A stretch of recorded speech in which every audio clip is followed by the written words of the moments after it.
하이펫 또치 한 하이펫 또 깨고 야꿈 짜증인데 딘중에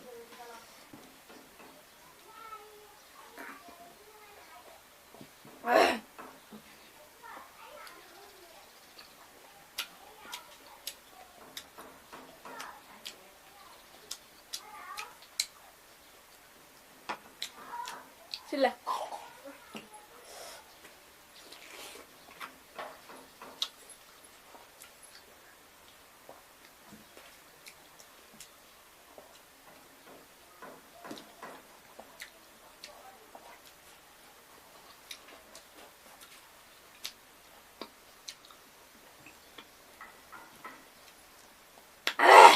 그냥 뭐 드셔봐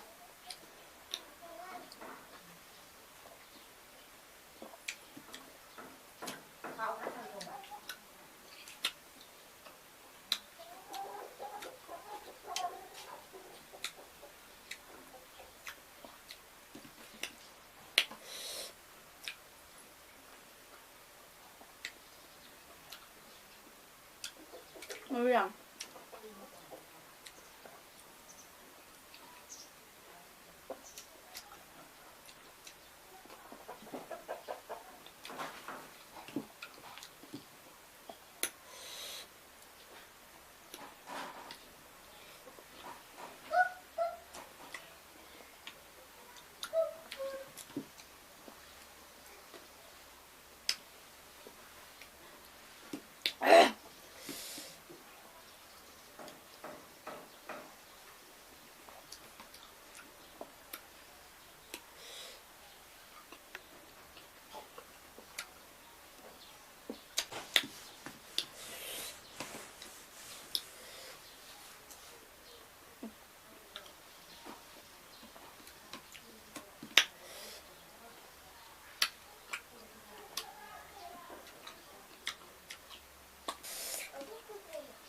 실례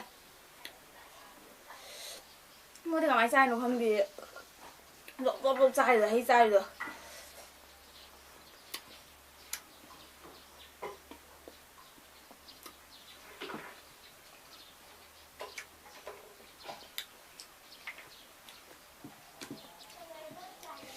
ꯌꯥꯎꯁꯪꯅꯦ ꯃꯌꯥꯝ ꯑꯗꯣ ꯑꯩꯗꯤ ꯌꯥꯎꯁꯪꯁꯨ ꯀꯣꯏꯗ꯭ꯔꯦ ꯑꯩꯈꯣꯏ ꯁꯥꯏꯗꯗꯤ ꯌꯥꯎꯁꯪꯁꯨ ꯇꯧꯗꯦꯕ ꯊꯥꯕꯜ ꯀꯩꯀꯥ ꯑꯩꯈꯣꯏ ꯁꯥꯏꯗ ꯂꯩꯇꯦ ꯂꯩꯕꯨꯗꯤ ꯂꯩꯌꯦ ꯍꯥꯟꯅ ꯊꯥꯏꯅꯉꯩꯗꯤ ꯃꯃꯥꯡꯉꯩꯗꯤ ꯌꯥꯝ ꯂꯩꯔꯝꯃꯦꯕꯀꯣ ꯑꯗꯨ ꯑꯣꯏꯔꯁꯨ ꯍꯧꯖꯤꯛꯇꯤ ꯌꯥꯎꯁꯪ ꯊꯝꯗ꯭ꯔꯦ ꯑꯕꯦꯔꯁꯨ ꯇꯩꯅꯗ꯭ꯔꯦ ꯑꯗꯒꯤ ꯑꯩꯈꯣꯏ ꯆꯦ ꯍꯣꯏꯗ ꯆꯠꯂꯒ ꯊꯥꯕꯜ ꯆꯣꯡꯕ ꯈꯣꯠꯄꯗꯣ ꯍꯟꯗꯛꯇꯤ ꯑꯩ ꯆꯠꯅꯤꯡꯗ꯭ꯔꯦ ꯆꯠꯁꯨ ꯆꯠꯂꯔꯣꯏ ꯆꯣꯡꯁꯨ ꯆꯣꯡꯉꯔꯣꯏ ꯊꯥꯕꯜ ꯆꯣꯡꯕ ꯈꯣꯠꯄꯗꯤ ꯌꯥꯝ ꯄꯥꯝꯃꯦꯕꯀꯣ ꯑꯩꯗꯣ ꯑꯗꯨꯁꯨ ꯍꯟꯗꯛꯇꯤ ꯑꯩ ꯆꯠꯂꯔꯣꯏ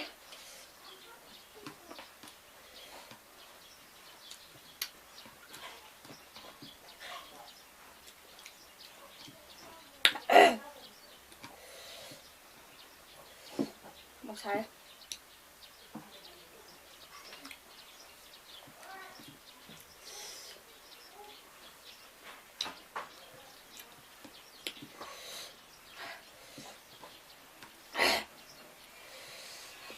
ꯍꯩ ꯆꯥꯅꯤꯡꯕꯒ ꯄꯦꯜꯂꯦ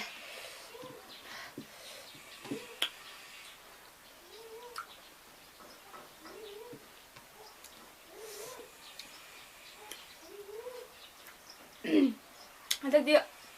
ꯌꯥꯎꯁꯪ ꯊꯝꯕ ꯂꯣꯏ ꯇꯧꯍꯜꯂꯅꯤ ꯍꯥꯏꯕꯅꯦꯕ ꯃꯌꯥꯝꯁꯨ ꯁꯨꯝ ꯈꯪꯉꯝꯃꯅꯤ ꯑꯗꯨꯏꯁꯨ ꯆꯣꯡꯕꯗꯤ ꯌꯥꯝ ꯆꯣꯡꯅꯤꯡꯉꯦꯕꯀꯣ ꯑꯩ ꯍꯟꯗꯛ ꯃꯇꯥꯡꯗ ꯀꯣꯏꯆꯠ ꯆꯠꯂꯨꯔꯦꯕ ꯑꯗꯨꯅ ꯑꯩꯁꯦ ꯑꯃꯨꯛꯀ ꯆꯠꯅꯤꯡꯗ꯭ꯔꯦꯕ ꯃꯊꯪꯒꯤꯗ ꯑꯣꯏꯅ ꯌꯥꯎꯔꯒꯦ ꯌꯥꯎꯁꯪꯗ ꯐꯖꯅ ꯆꯣꯡꯕ ꯍꯟꯗꯛ ꯆꯍꯤꯒꯤꯗꯤ ꯌꯥꯎꯔꯣꯏ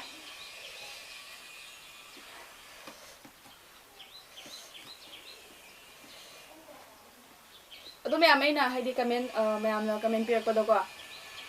ꯑꯩ ꯍꯟꯕꯅꯦꯕ ꯑꯩ ꯎꯔꯒꯗꯤ ꯍꯜꯂꯦ ꯑꯗꯣ ꯑꯩ ꯊꯕꯛ ꯇꯧꯕ ꯈꯣꯠꯄꯗ ꯅꯦꯠ ꯑꯣꯟ ꯇꯧꯗꯕꯁꯨ ꯂꯩꯌꯦꯕꯀꯣ ꯑꯗꯩ ꯀꯥꯟꯗ ꯎꯍꯧꯗꯕ ꯍꯥꯏꯇꯥꯔꯦ ꯃꯥꯒꯤ ꯀꯃꯦꯟ ꯂꯥꯛꯄ ꯅꯣꯇꯤꯐꯤꯀꯦꯁꯟ ꯂꯥꯛꯄꯗꯣ ꯑꯗꯨ ꯎꯗ꯭ꯔꯀꯥꯟꯗ ꯑꯩ ꯀꯃꯦꯟ ꯍꯟꯗꯕꯁꯨ ꯌꯥꯎꯋꯦꯕꯀꯣ ꯑꯗꯨꯅ ꯑꯩ ꯃꯇꯨꯡꯗ ꯎꯔꯀꯥꯟꯗ ꯁꯨꯝ ꯍꯜꯂꯛꯀꯦꯕ ꯑꯩ ꯆꯦ ꯀꯃꯦꯟ ꯍꯟꯕꯤꯔꯛꯑꯣ ꯍꯟꯕꯤꯔꯛꯇꯦ ꯍꯥꯏꯔꯛꯄꯁꯨ ꯌꯥꯎꯋꯦꯕꯀꯣ ꯑꯗꯨ ꯇꯥꯔꯁꯨ ꯑꯩ ꯍꯜꯂꯛꯀꯦ ꯑꯩ ꯈꯪꯗꯕꯒꯤꯅꯦ ꯑꯗꯨꯗꯣ ꯎꯍꯧꯗꯕꯒꯤꯅꯦ ꯁꯥꯎꯒꯅꯣ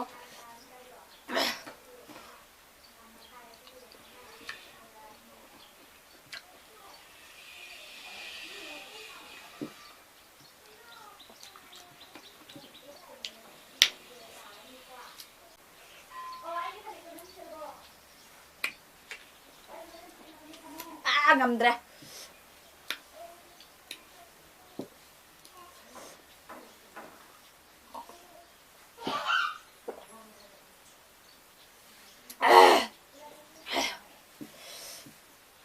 giá lỗi cùng luôn rồi ngầm pote mi cái mà tàu tầm bữa mi mà tàu sẽ tầm để đi cái đồ hay sẵn anh bì quoi video số cái nấm đôi nó không được cái số cầm rất phần để sao vậy cho nên năm mà cái này